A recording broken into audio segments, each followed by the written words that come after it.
a drone attack on Moscow, and an end to the VA mask mandate. All of that and more today, May 31st, 2023.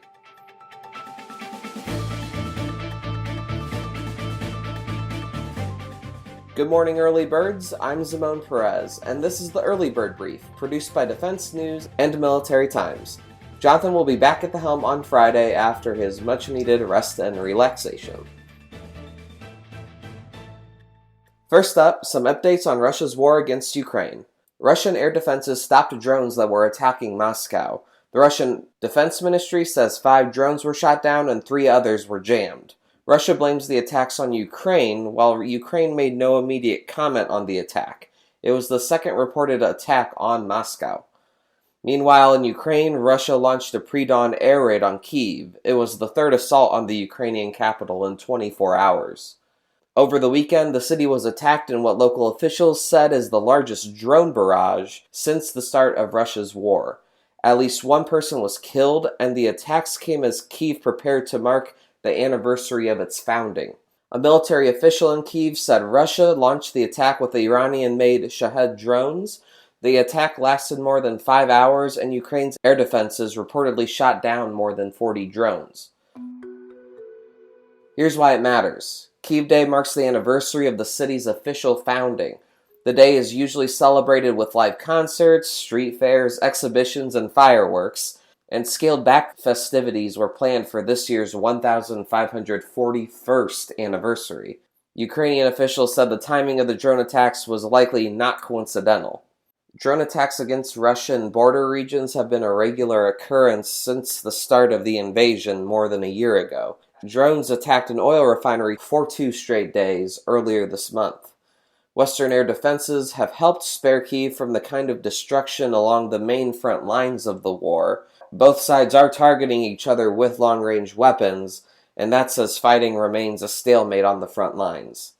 Another important story, House Republicans and the White House reached a debt ceiling agreement, but not everyone's happy about it. The agreement would cap the defense budget top line at $886 billion for fiscal 2024.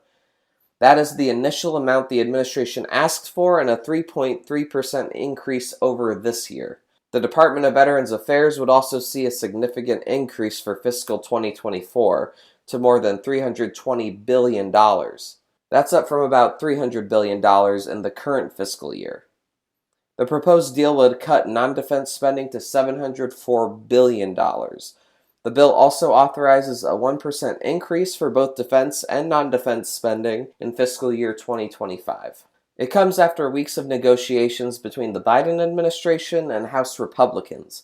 House Republicans demanded non-defense spending cuts to raise the debt ceiling and avoid a U.S. default. Some Republican defense hawks in Congress, though, have already called the proposal, quote, inadequate, since it doesn't keep pace with inflation. Republicans pushed for a 3 to 5% increase over inflation when the budget request was released in March. Republican Senator Lindsey Graham spoke on Fox News Sunday after details first emerged. What I will not do is adopt the Biden defense budget and call it a success. Kevin said that the defense is fully funded. If we adopt the Biden defense budget, it increases defense spending below inflation. 3.2% increase in defense is below inflation. The Biden defense budget takes the Navy from 298 ships to 291 at a time when China is going to increase their Navy by almost a third. So the Biden defense budget was a joke before, and if we adopt it as Republicans, we will be doing a great disservice to the party of Ronald Reagan. Congress has to pass all 12 appropriations bills by the end of December. If it doesn't, the deal requires a full-year continuing resolution to fund the government with a 1% budget cut. That would apply to both defense and non-defense spending.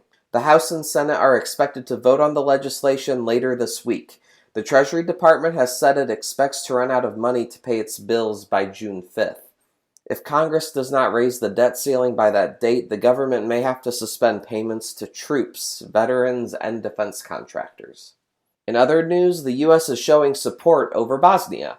A pair of U.S. Air Force B-1B Lancer bombers flew low over Sarajevo and other Bosnian cities on Tuesday. The bombers also participated in a joint military event in northeastern Bosnia with Bosnia's multi-ethnic army and U.S. Army Special Forces.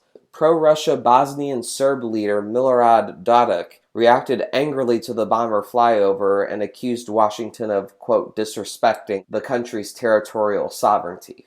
Dodik is the president of Bosnia's Serb-run party, and he has repeatedly advocated for the breakup of the country. Earlier this month, he traveled to Moscow to meet with Russian President Vladimir Putin and reiterated his support for Moscow's invasion of Ukraine. Here's why it matters. Russia has been exploiting the divisions by supporting Dodik's separatist policies. The West fears that the Kremlin might use the situation to create further instability in the Balkan country to divert attention from its war in Ukraine. A U.S.-brokered peace deal in 1995 ended a nearly 4-year-long war in Bosnia. At least 100,000 people were killed and millions left homeless in that conflict. It left the country deeply divided between its three main ethnic groups: Muslim Bosniaks, Orthodox Serbs, and Catholic Croats. The Dayton Peace Accords split Bosnia into two highly autonomous entities, one dominated by Serbs and the other dominated by mostly Bosniaks and Croats. But those two autonomous regions are linked by shared statewide institutions. Also on the radar for today, the Department of Veterans Affairs relaxed mandatory masking requirements at medical facilities across the country. The change drops one of the final reminders of the coronavirus pandemic of the last 3 years. The move means thousands of daily visitors to the VA's medical centers and outpatient clinics will no longer be required to wear a mask to enter. Masks would only be needed in limited circumstances. The announcement came yesterday, and that's almost 3 months after VA leaders relaxed mask requirements for non-medical facilities. It is also almost 3 weeks after the national emergency related to the COVID-19 pandemic in America officially ended. The new rule applies to both visitors and staff. Individuals with COVID-19 infections or those who are suspected to be infected will still be required to wear a mask when entering the medical facilities. Facility leaders can require mask wearing based on local health conditions, and patients can also request that staffers wear a mask if they so choose. Masks will continue to be required for staff, veterans, and visitors in, quote, high-risk areas. Those include transplant units, emergency and urgent care, chemotherapy units, and certain community living centers. There were nearly 2,000 active cases of coronavirus among patients spread across 130 medical centers as of Monday. More than 874,000 patients linked to the VA health centers have contracted COVID-19 since March 2020. More than 24,600 of those patients died from complications related to the illness. That is about 21 deaths per day. Cases have dropped significantly over the last year, and since January 1st, the department has recorded about 49,000 new cases and 940 deaths, a rate of less than 7 per day.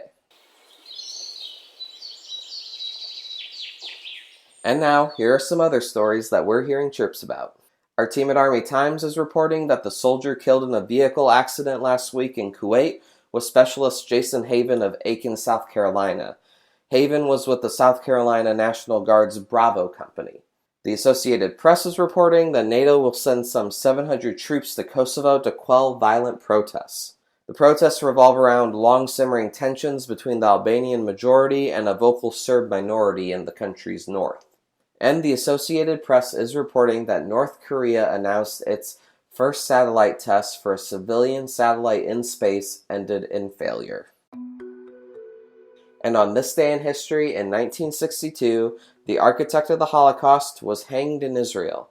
Adolf Eichmann provided the framework for what the Nazi Party called the final solution. He was appointed to coordinate the identification and transportation of millions of Jews to Nazi death camps.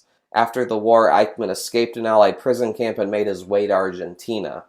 Israeli intelligence agents were made aware of Eichmann's whereabouts, and in 1960 smuggled him out of the country illegally. Eichmann was dressed as an Israeli airline worker who had suffered head trauma.